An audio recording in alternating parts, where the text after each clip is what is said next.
All right, so this is solving linear inequalities. We're not going to do the compound ones until tomorrow. Inequalities. You guys remember inequalities? Yes, no, no, yes. Do you guys know the difference between an equation and an inequality?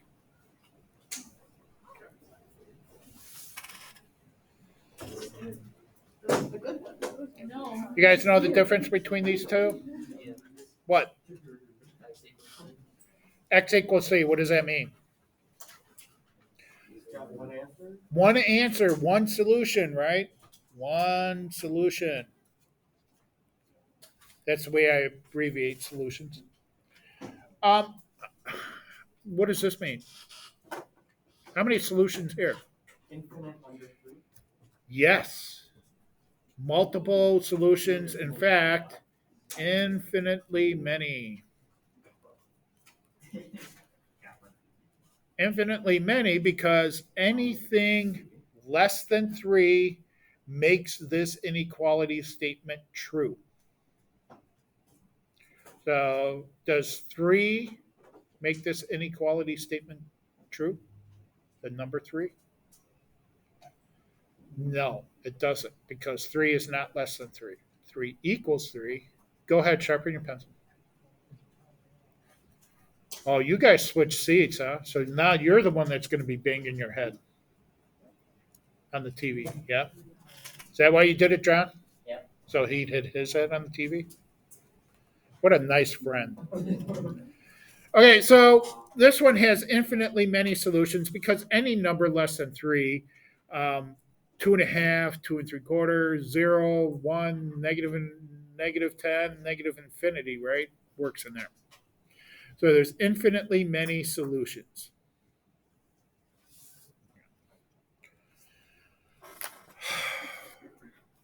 Back in the day,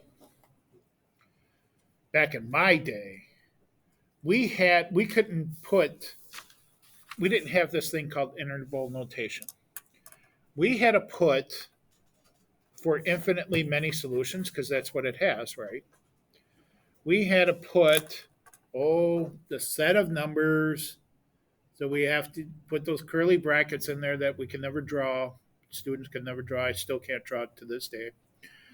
And to represent that it goes to infinity that way, we used to put dot, dot, dot, and then put some numbers close to three, like negative one, 0, 1, 2.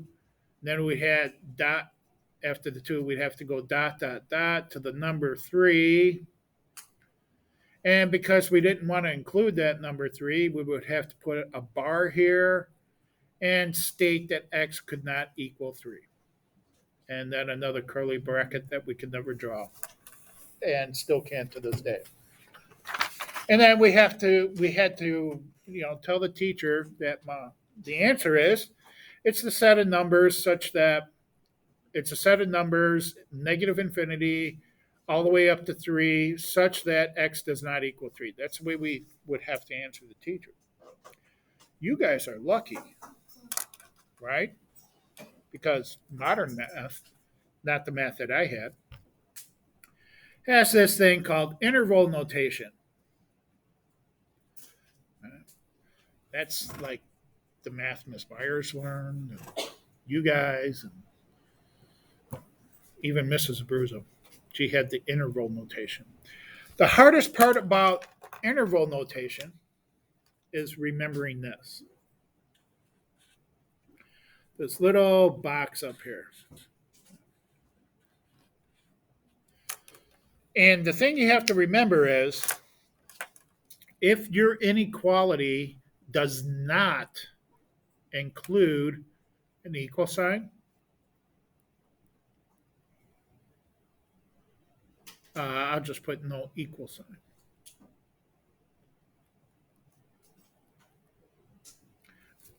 I got to get some water. Hang on, guys.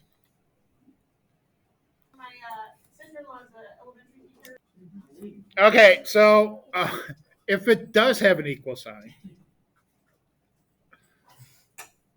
I got to use brackets.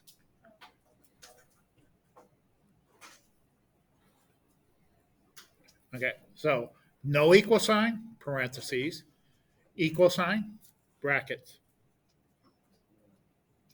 So that's the only thing you really have to be worried about when you do interval notation. You're lucky. You don't get to have to do all this stuff. All right, graphing.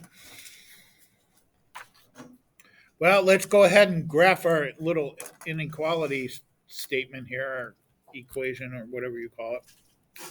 It's not an equation, it's an inequality. So I'm going to go ahead and graph it. Bless you. Here's my number line. And I want to put there the constant, which is 3. I'm going to go ahead and put that right in the middle. And I always want a constant that's bigger than 3. I'll use 4. You use 5. You can use anything bigger than 3. And one smaller than 3. I'm going to use 2. You can use any number that's smaller than 3. And I want all of those numbers less than 3. So here's my 3. I want all of the numbers less than 3 because this goes to negative infinity, right?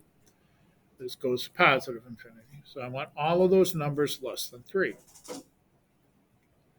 Now, back in Algebra 1, you used to put an open or closed circle here, right? Okay. We're not going to do that in Algebra 2. Interval notation says we have to use parenthesis or bracket. So I look at that inequality sign. If there's no equal sign with it, I'm going to use a parenthesis.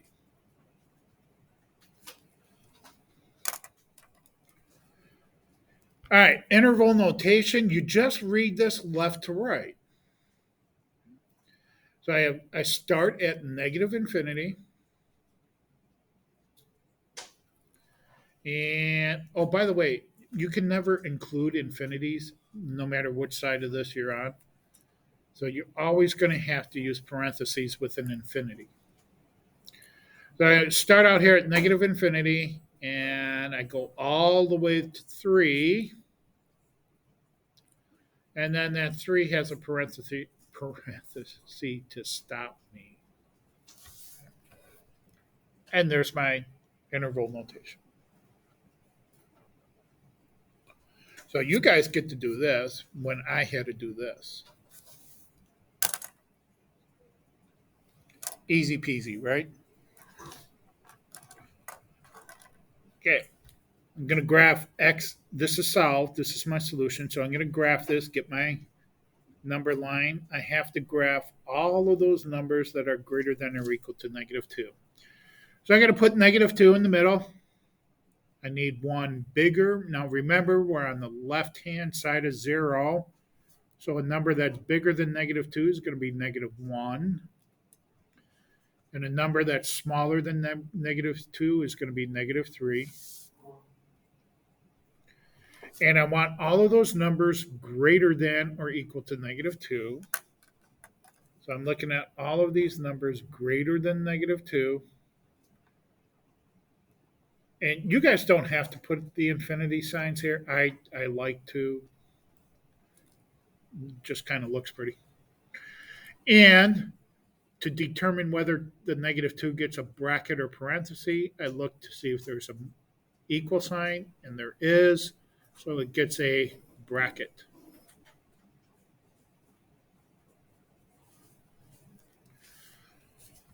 Now, your Algebra 1 teachers may have, instead of shading, they may have showed you to put a little line here. That's fine. I don't care.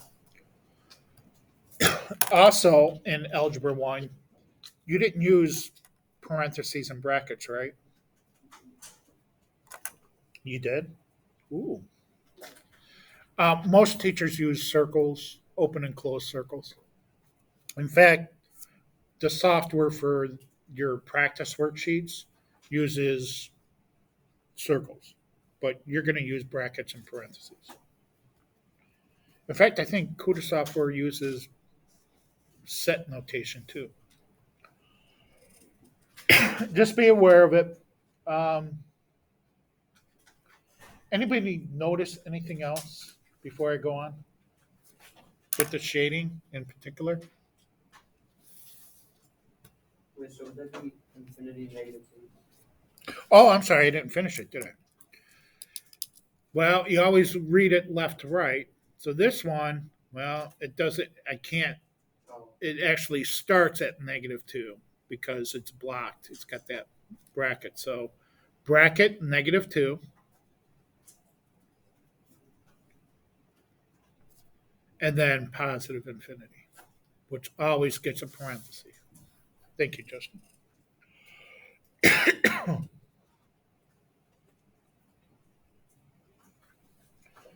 Okay, couple things to notice.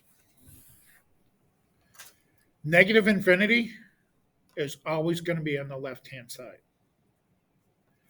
Positive infinity is always going to be on the right hand side. If you write these like this, it's wrong. And it's really important that you don't do it that way. Okay. Negative infinity goes on the left, positive infinity goes on the right. Now, anything else you notice?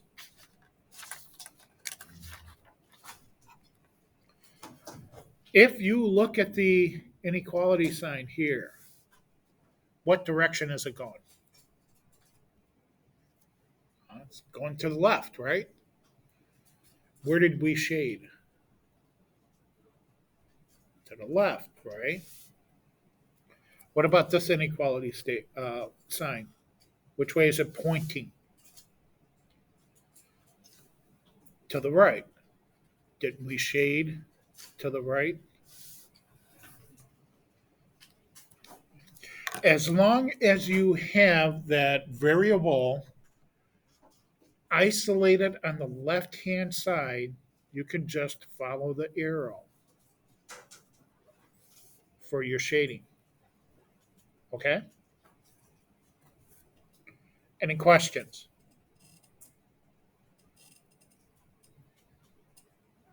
Ready to go? Do some actual solving? Just like equations, you have to get the variable by itself. The only thing you have to remember with inequalities, when you multiply and divide both sides by a negative number, you have to reverse, or you were probably told to flip the inequality sign, right? You have to, it's just something you're going to have to remember. So let's go ahead and solve these inequality statements. And I want to get the variable by itself, and I'm going to make sure this time that I'm going to keep the the variable on the left hand side.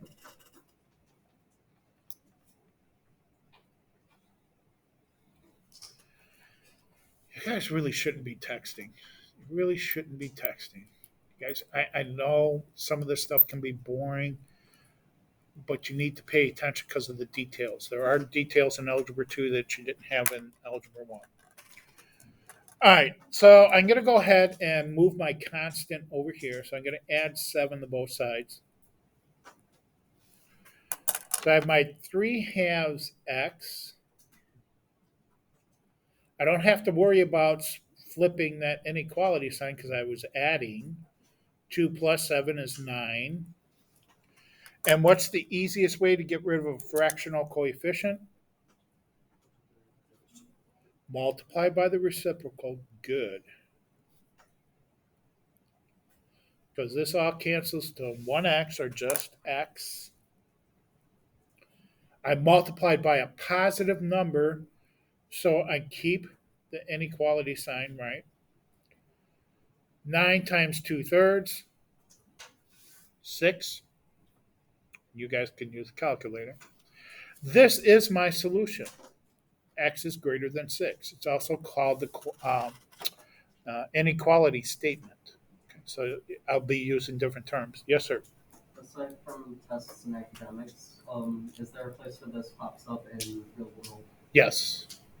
It's it's it's used a lot in warehouses. It's to determine inventory levels. I know it doesn't seem like it now, but um, every computer database program, well, this is working in the background. Okay, because it tells you like how many part numbers you have. Like if it falls under that inequality sign, it tells you, oh, go ahead and produce more parts. So it's used a lot in the background of software. Okay, so I'm gonna go ahead and graph it. Here's my number line. Here's my number 6. I want one bigger and one less.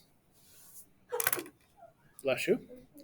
I'm going to go ahead and put my infinity signs there. You don't have to. I want all of those numbers greater than 6, or just shade it to the right.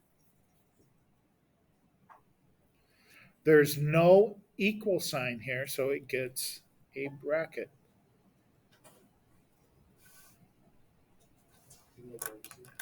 Uh, Parenthesis. Yeah. Thank you. So I can't use negative infinity because I have to start the parentheses curved that way, so I got to start there. So I have a parenthesis, the number 6, and it goes out to positive infinity, which always gets a parenthesis.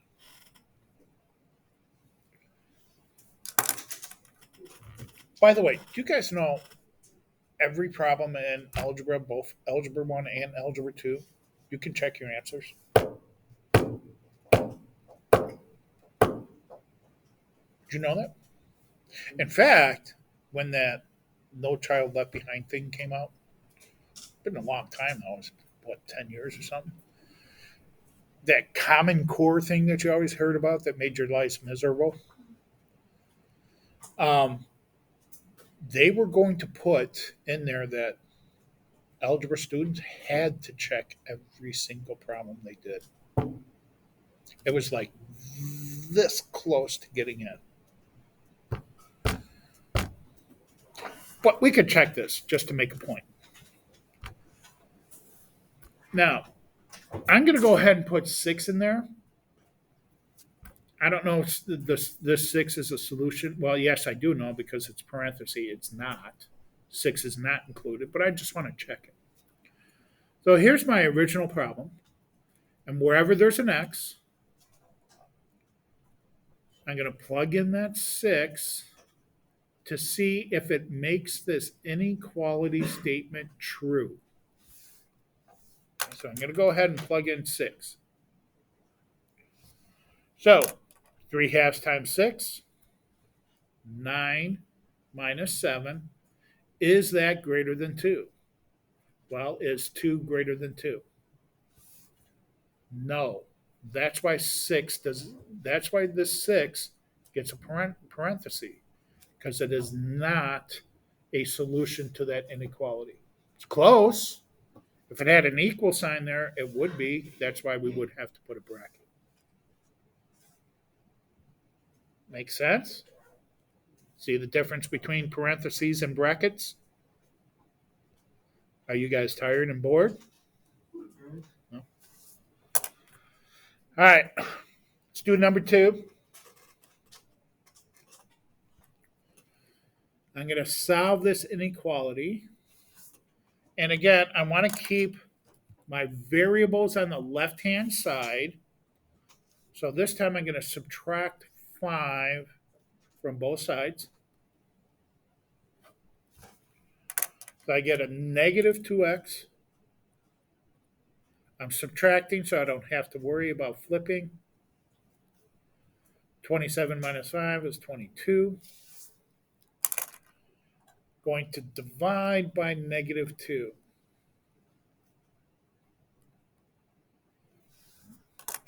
Which leaves me with x and negative 11. Do I flip the sign? Yes. Why?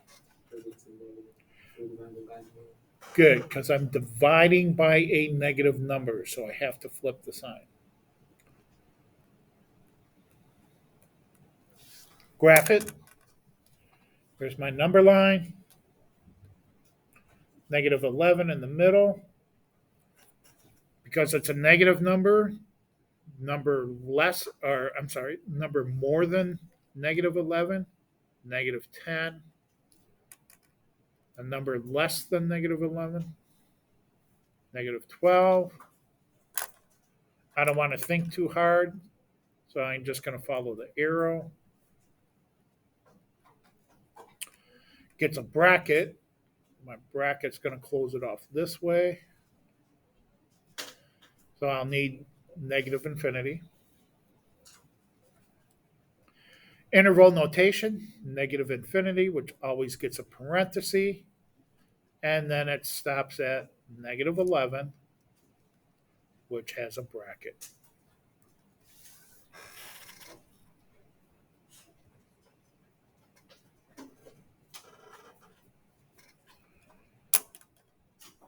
Now I'm going to change one number here. Well, actually, I'm going to change it a little bit. Because I'm having so much fun, I want to do it twice. Okay, so I'm going to change this 5. I'm going to put 35 in there. And I'm going to change that to a plus 2x. Greater than or equal to 27. And I'm just going to solve for x real quick, okay? So I'm going to subtract 35 from both sides.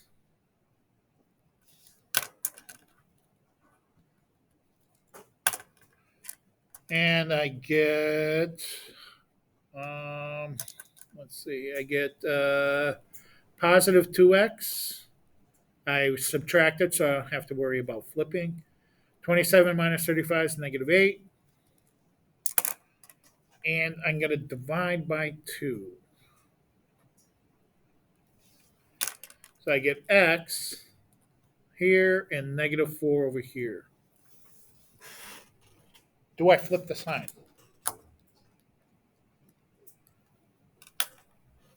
Anyone? Bueller? No? Don't flip the sign? No? Any other votes? No? No? Don't flip the sign? Anyone wants to flip the sign?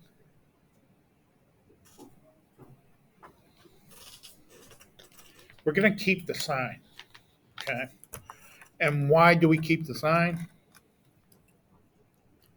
Because you're dividing by a positive 2.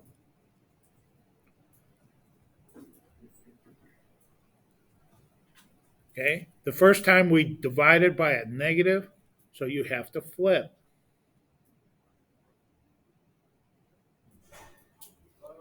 Here we divided by a positive, so you keep the sign. Even though this number's negative, you divide it by a positive 2, keep the sign.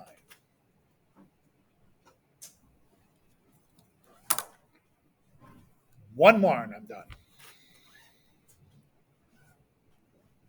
I'm going to do number 5.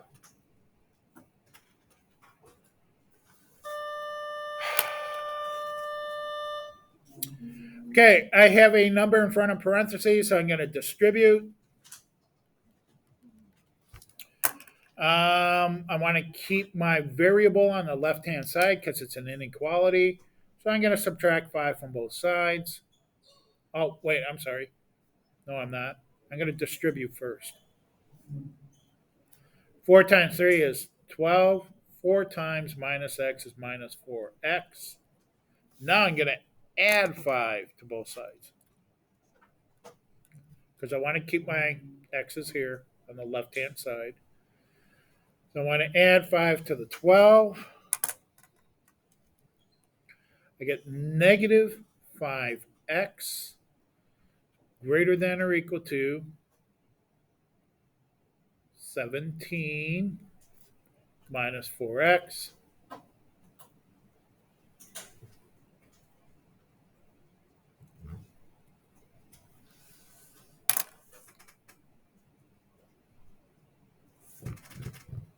Why does that seem different than the ones I did before? We got a question over here. Yeah, yeah. This one's negative. It's a positive one. Oh. Yeah, I screwed up. I knew I screwed up. I knew it. I knew it. This is a positive 5, so I should have subtracted 5, right? All right. Yeah. See, unconsciously, I knew I screwed up. So this is just positive 7, right?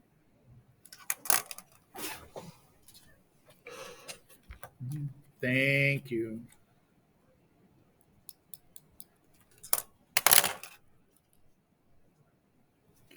Okay.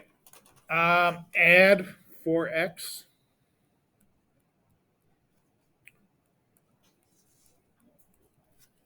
So that gives me a negative 5x plus a 4x is a negative 1x. I'm going to go ahead and keep that 1 there.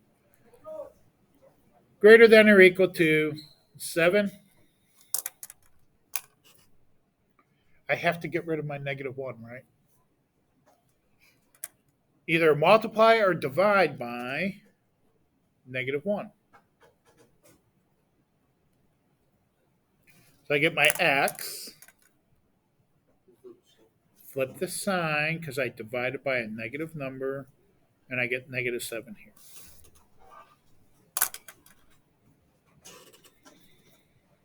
Okay, graph it.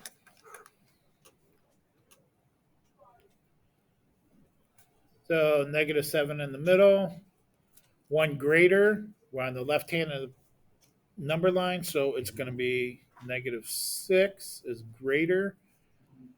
Less than is negative 8. Less than 1 less.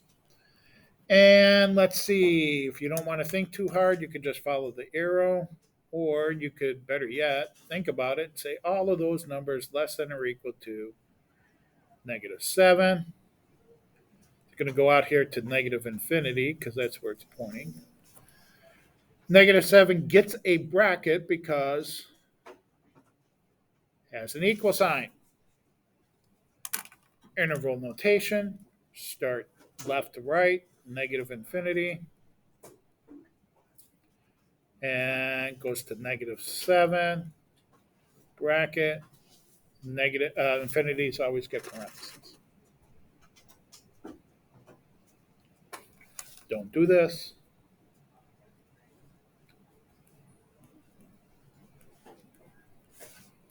That's wrong.